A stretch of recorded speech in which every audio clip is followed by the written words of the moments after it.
काय सांगितले की if A multiplied bye adjoint a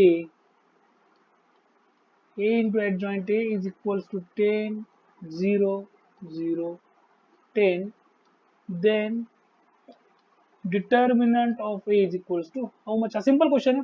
लक्षात ठेवायचं आपल्याला काय माहितीये की A inverse is equals to 1 upon determinant of A multiplied by adjoint of. आता ह्याच्यातच काय करायचं आपल्याला कॅल्क्युलेशन करायचे. कॅल्क्युलेशन मध्ये काय करणार मी सगळ्यात अगोदर तर मल्टिप्लाय करतो ए न दोन्ही साईडला. काय केलं मग multiply by A on both sides. हे करताना सगळ्यात महत्वाचा पॉइंट लक्षात ठेवायचा की कधीही A by A inverse is equals to I असतो. ही फंडामेंटल प्रॉपर्टी आहे मॅट्रिक्स मध्ये. ठीक आहे. मग मी काय केलं आता मल्टिप्लाय केलं तर दोन्ही साईडला मल्टिप्लाय केलं A inverse is equals to A multiplied in bracket 1 upon determinant A into adjoint ए.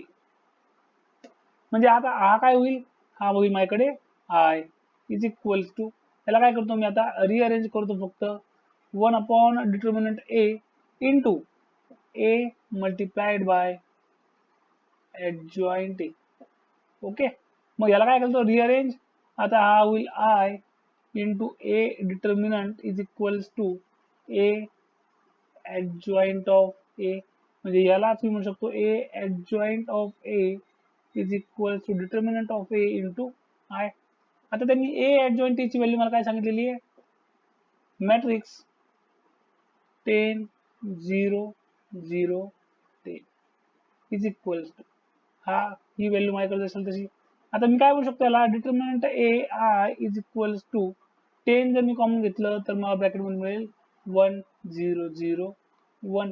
याला मी रिअरेंज करतो रिराईट करतो आय सो इट इज 10 आहे. मग जर कम्पेअर केलं तर मला मिळेल determinant of A is equals to 10. आणि जर मी ऑप्शन मध्ये पाहिली व्हॅल्यू तर माझ्याकडे ऑप्शन नंबर सी.